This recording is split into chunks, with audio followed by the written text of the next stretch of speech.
Salam sukses dunia akhirat. Sering kita dengar dari berbagai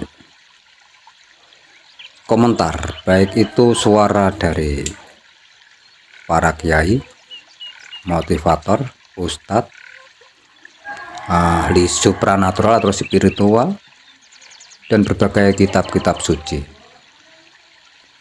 Intinya, siapapun yang pandai bersyukur akan semakin berlimpah kehidupannya. Pertanyaannya gampang, sekarang kita posisi sedang berlimpah apa tidak? Maka jika tidak usah repot-repot tengok ke sana kemari, datang ke sana kemari. Kembali ke dalam diri. Kita coba hitung 5 menit yang lalu sudah bersyukur berapa menit dan sudah mengeluh berapa menit. Diperlebar lagi 10 menit yang lalu, 1 jam yang lalu, bahkan 24 jam dari sebelum sekarang. Kita coba rasakan dengan penuh jujur berapa persen syukur kita kepada sesuatu hal yang sudah atau sedang terjadi. Maka pasti ada jawabannya.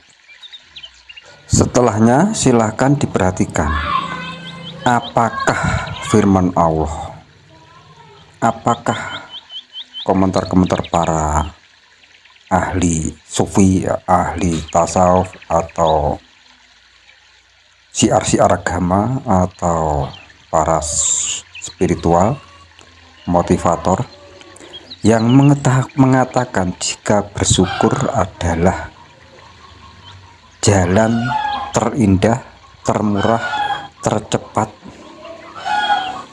untuk merasakan dan membuktikan keberlimpahan.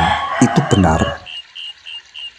Silahkan diperhatikan, setiap 24 jam kita bersyukurnya lebih banyak atau lebih sedikit, kita mengeluhnya lebih banyak atau lebih sedikit.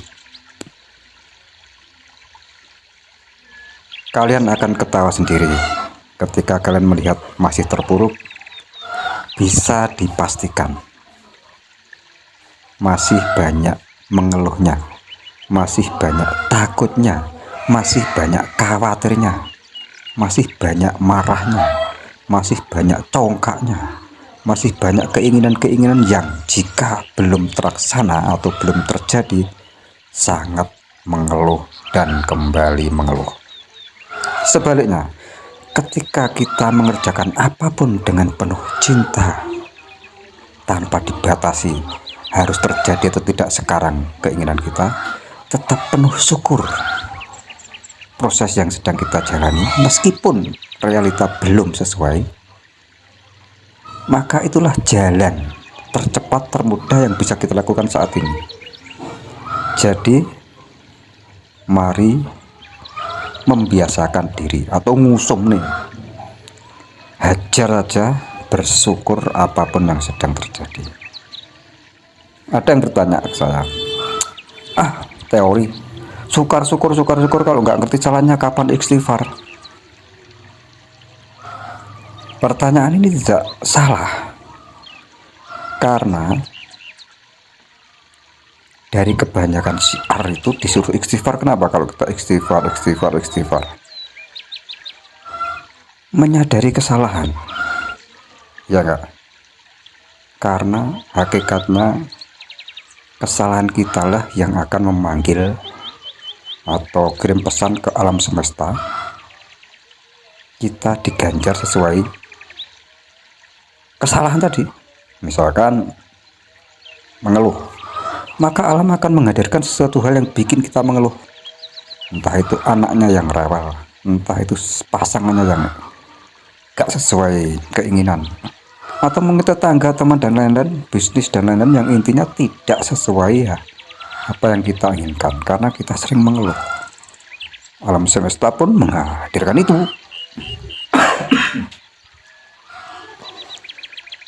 Nah, mengenai yang penting itu istighfar, bukan bersyukur. Apa Apakah itu salah? Sebenarnya tidak. Tapi coba kita tengok dari kacamata syukur. Bagaimana kita bisa istighfar jika kita tidak bisa mensyukuri keadaan yang sedang terjadi? Ya enggak? Coba kalau kita bisa mensyukuri, misalkan hari ini kita sedang sangat terpuruk di zona 0, bahkan 0, bahkan minus. Tapi karena kita pandai bersyukur, terima kasih ya Allah, setidaknya Engkau masih beri aku kelimpahan hidup. Pasti semua akan mudah atas izin-Mu. Alhamdulillah ya Allah, sampai detik ini mataku bisa memandang jelas. Jadi hajar dengan fokus syukur dulu. Ketika itu terjadi, kita akan ingat kesalahan kita. Maafkan aku ya Allah jika selama ini pikiran dan perasaanku kurang menyadari, kurang mensyukuri bahwa nikmat yang Kau berikan sesungguhnya sangat besar ya Allah. Akhirnya kan istighfar juga. Jadi intinya, orang yang istighfar secara hati, secara jiwa, hanya orang-orang yang pandai bersyukur. Kalau kita tidak mampu bersyukur, kita tidak akan pernah istighfar secara hati, secara dalam, secara kolbu. Kita hanya bersyukur karena mengharap-harap. Misalkan ke kiai atau ke ustadz dikasih istighfar 100 kali setiap waktu sholat, atau 1000 kali setelah Jumat, kamu akan datangkan rezeki.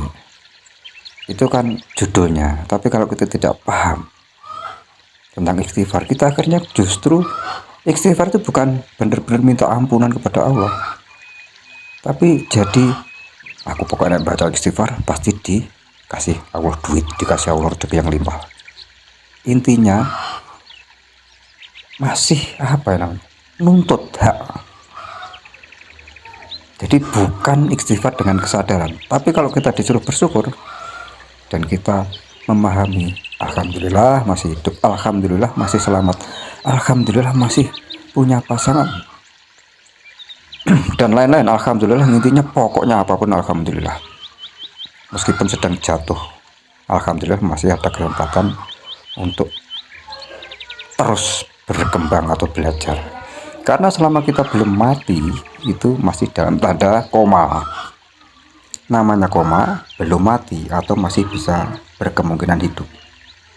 Makanya ketika kita sadar itu, kita tidak akan pernah menilai orang lain itu buruk, jahat, dan lain-lain, karena masih koma.